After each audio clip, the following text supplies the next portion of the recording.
itsura ko. Good morning. Aga naming nagising. Morning, ma. Yan si Kristen. Ang dami ka sa pag-gising ko. Alas 9 kasi nagigising. Alas 7. Hindi, 6:30 nagising na to. Paano? 10 o'clock kagabi, tulog na yan. Tapos, almusal na siya. Tapos, inumin na niya yung iniinom niyang supplement. Kain. Ito pa yung kagabi namin. Yung palabok na natira. Tapos, yung kakanin ng Dolores. Ayan, ang dami pa. Meron ko dyan sa mo. Ito yung iniinom ko. Diyan mo siya yung chachang ko. Linwa. Hindi. Basahin natin, mahal. Asa na? Linwa. Ayan. Linwa Xingwen Xiaonang. Linwa, Kingwa, Shwa. Hindi ko mabasa. Ganyan yung itsura niyan sa loob. Naka-sealed pa siya, may plastic. Pag bumili kayo, make it sure na sealed pa rin siya. Pag bukas na, siguro ibalik nyo. Kasi kailangan sealed siya eh. Pero pag nabuksan nyo na, okay na naman. Tapos, pero kung nabiling bukas siya, hindi siya sealed itong ano na to. Kasi sealed na sealed, mayroon nga buksan. talaga mahal. Tapos, sa isang box, 24 tablets yung laman. Hindi ko pala nakakwento. Medyo, nung pag-uwi ko, bago mag-flight, makakamdam ako ng symptoms. Kaya kala ko, normal lang na parang tatakang kasuhin. Change climate sa Abu Dhabi. Change climate, yun. Sabi ko, baka change climate lang, kaya ako bigla ako symptoms. Ngayon pagkatapos, sama ng ko yung parang tatakang kasuhin ka.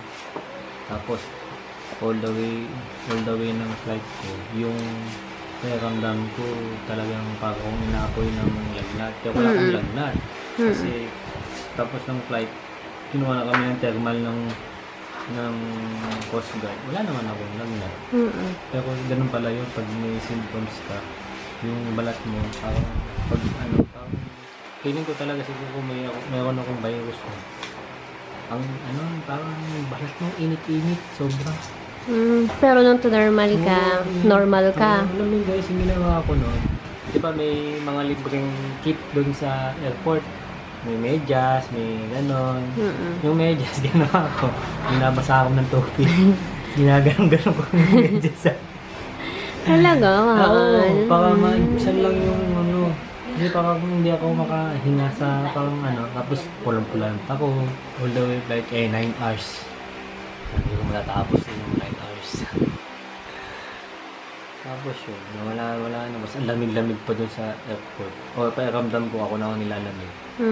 Diba yung pag tatakakasuhin ka kasi kang sobrang nilalamig. Ganun. Tapos, pagdating mo sa hotel, mahal. Masakit ang katawan ko.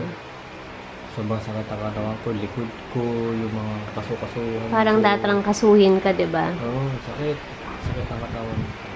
Tapos, umiinom ka nun ng paracetamol, diba?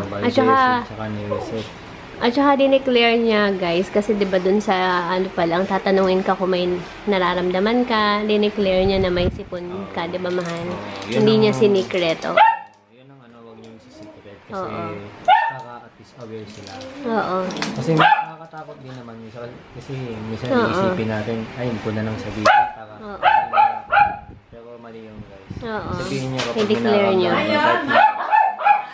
Ngayon, kakainom lang niya. Saan na ba ako? Nasa hotel ka na, tinrangkaso ka na. Ngayon, tinrangkaso na ako. Sobrang sakit yung ulo ko. Nalalagnat na. Pero mahal, umiinom ka na ng paracetamol, di ba? Paracetamol. Eh, pag umiinom ka ng paracetamol, nawawala siya, mahal. Nawawala siya. Kaya panandalian lang. Oo. After 2 days, lalamunan na. Lalamunan na. Pero yung sakit ng katawan. Ng gabi. Second day mo ng quarantine ng gabi. Yung sakit ng katawan ko, nawala yun. Nung pinag-pray ako ng news, nawala siya.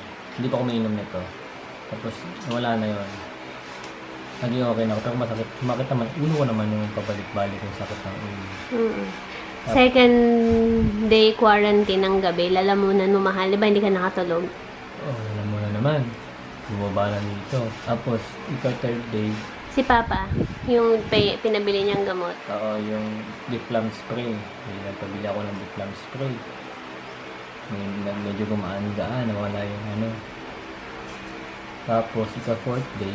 Hindi, pagka ginagabihan nun, sumakit na naman ulo mo. Oo, pabalik-balik nga Pabalik-balik ang sakit ng ulo niya. Tapos, hindi ko alam bakit. Nainis na nga ako. Sabi ko, kaya nga. Na-stress na ako.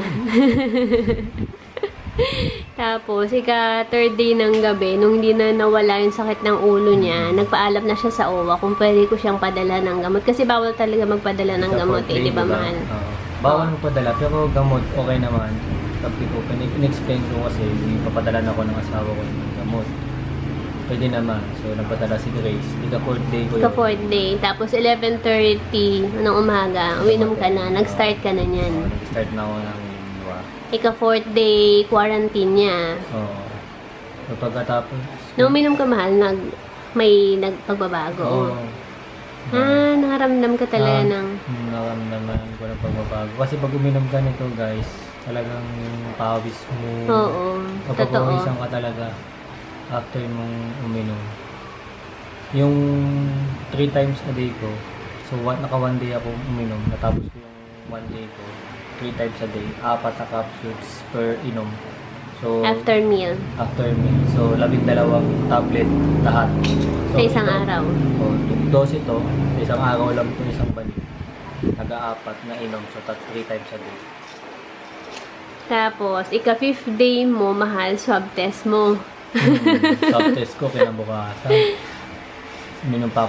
Tapos uminom pa ako isa pa, nung umaga. Isang round. Kasi nga 3 times a day. Tapos, yun. So, feeling ko parang, wala na, feeling ko, okay na ako. Yung pagkatapos ng isang araw, kung isang set na inom, mas yung pakiramdam ko. Kasi wala nang sakit ng ulo. Wala nang sakit ng ulo. Pero may ubo na mahal. Ubo, di siya nawawala pa. Hanggang ngayon nga, mayroon pa konti-konti, pero... Tsaka yung ubo mo, yung pag humihinga ka, di ba? Nauubo ka. Oh, yung isa pa guys, yung pag huminga ako ng malalim, parang naninigit yung dibdib ko. Tapos nauubo ka. Tapos, 5th day pa... Okay na yung lungs ko. Praise God. 5th day mo pa mahal, nalaman mo na yung pinagtirahan niya sa Abu Dhabi, 7 dun na tao nag-positive. Yung tinuloyan ko sa Abu Dhabi. Lahat ng halos yung tao dun sa tat nag-positive. Kahit yung kasama sa kwarto na mag-asawa, talaga anak nila positive. Sabi ko, yun na. Hindi na maano ng lintik. Hindi na sinasabi sa hula. So, alam niyo yun, yung parang nararamdaman namin doon, 50-52, parang ganun. Pero hindi, syempre, alam niyo yun, guys, talagang ang panlaban natin ngayon is prayer talaga. Yung supernatural healing ni God. Tapos yun nga, syempre, symptomatic ka. Tapos, nalaman mo pa yung kasama mo, positive. Oo.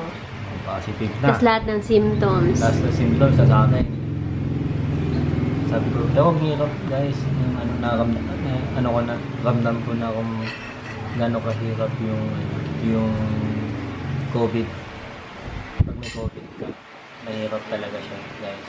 Hindi siya biro. Lalo na doon sa mga unhealthy. Hindi talaga, mahirapan sila. Lalo yung mga, totoo yung mga hirap huminga. Totoo guys. Kaya ingat. Tapos, yun lang. Ano pa yun mahala? Kompleto ka pa sa vaccine yan. Oo, may vaccine na pala ako. Sinopharm, yung sa Abu Dhabi. Kompleto na. Tapos healthy living ka pa. Lagi nag-exercise. Mahirap. Ngayon, sabi ko totoo na pala yung COVID. Tapos yun, 5th day mo, nalaman nga natin na, and actually mahal, 4th day ng gabi na ata, diba? 4th day ng gabi, nalaman natin, or 5th day, basta mga ganong araw na nag-positive yung mga kasama niya sa bahay, sa Abu Dhabi. Tapos, 5th day, swab testing niya. 6th day, dapat lalabas ang result, hindi lumabas, wala di ba, pa. mahal? Oo, wala pa kasi sa Cebu pala dinala yung ano, Mm. sa Cebu. Kasi parang 3 laboratory lang pala ang meron ata dito sa Pilipinas. Baka puno na Red Cross. Baka puno dito sa Manila, dinala sa Cebu. Kasi yun ang ano sa amin, yung briefing. Pag natagalan, ibig sabihin, yung sa inyo, napunta ng Cebu. Ay, ganun? Hello? Pina-flight po? Oo. Ah, okay. Kasi sobrang dami. Ah, okay. Tapos, 6th day, nag-antay kami ng result. Wala pa, hindi dumating. Sabi ko, medyo matagal Pero pag-review Tapos yun. Yung next day, sabi ko, next day, baka ito meron na. Antay-antay. Pagdating ng 10-20, 26. Yan. Mga ganun. Nag-verify na. Grade check. Yung result pa lang. Tagal. Siguro yung result mga after 15 minutes pa. Antay kong mag-green. Kasi pag nagpula yun guys, hindi nila sasabihin positive. Magpupula lang naman. Magpupula. Pag nagpula, ibig sabihin positive din. Kasi 3 color yun eh. Blue, on process, green, negative, tapos red, positive. Ayun, praise God, ang negative si Chan sa sa... Nag-negative. Nag-negative tayo guys. Negative eh. Yes yun. Yan na. Pabalik ko sa nanonood na akong NBA nga nun. Paiglip nga ako actually nun eh. Kasi pag yung itong gamot pala na to, ewan ko, ang daming effect na maganda naman. Lalo na nakakapahinga ako. Sobrang ganda itong gamot tong... At saka yung pagpapawisan ka, mahal. Kasi nakahagisingan niya, alam nyo, nakahagisingan niya. Pawis na pawis siya. Basang-basa yung damit niya. Sobra. Pa akong nag-basketball. Oo. Ngayon, alam mo, nakakainis na parang basta basang-basa ka sa pawis. Ayun lang, maganda talaga. Kung makakakuha kayo ng Lianhua, na kayo, reserva na kayo sa bahay nyo kasi maganda talaga siya. And disclaimer, hindi siya gamot for the COVID kasi itong lang siya, Chinese herbal. So ang nangyayari sa iyo is yung kasi 'di ba ang COVID at saka yung parang trangkaso symptoms is the same, 'di ba? So ito 'yun, yung itong herbal na to, ito yung kumbaga kung may colds ka, may cough, ganyan. Remember guys, yung yung mararamdaman nyo ditong mental siya. Oo, kasi alam mo, 5th day mo yun, mahal. Ang COVID, ang titirahan kasi sa inyo, lungs. Lungs, kaya kung papansin nyo sa pag-COVID, may kasi nangunginga. Inaano ng virus yung lungs ninyo. Binabara ng virus kasi hindi ko maano panoorin yung video ni Ben Hur. Oo. Ilagay ko sa description box yung kay Ben Hur. Sa kanya namin nalaman. Maganda yung pagkaka-explain niya Tapos ang ginagawa niya ito, parang pinapatuloy niya yung nandun sa tubig sa lungs. Parang ganun yung pagkaka-explain ni Ben Hur. And thank you pala kay Tita Flor na nagsabi sa amin yung tukol nga kay Ben Hur, tapos pinorward niya sa amin yung video, ganyan, kaya nalaman namin tong Lianhua, tapos siya din yung bumili niyan, tapos kasi may kakilala siya nagbebenta ng ganyan sa Mercury niya, sa mga alam ko sa mga Chinese drugstore, ewan ko, meron din ata yan sila. 190 to 250. Oo, yan ang bentahan na ngayon. Kasi nagkakaubusan na yan. Kaya kung makakuha kayo, magreserba kayo sa bahay ng pang 7 days na. So, parang 4 bucks siya. Magreserba na kayo. Ayan. Para kapag may symptoms kayo, like 8 to 10 boxes. Oo, para pang 2 tao. Ganyan. Kasi kailangan yung tapusin yung 7 days para talagang, umpisahan nyo na, di tapusin nyo na lang. Yun lang guys, kung makakuha kayo ng ganyan kasi nagkakaubusan, kuha na kayo. Reserba nyo lang pag nakaramdam kayo ng symptoms, kahit simpleng sipon lang or pangangati ng inuman nyo na kaagad ng ganyan.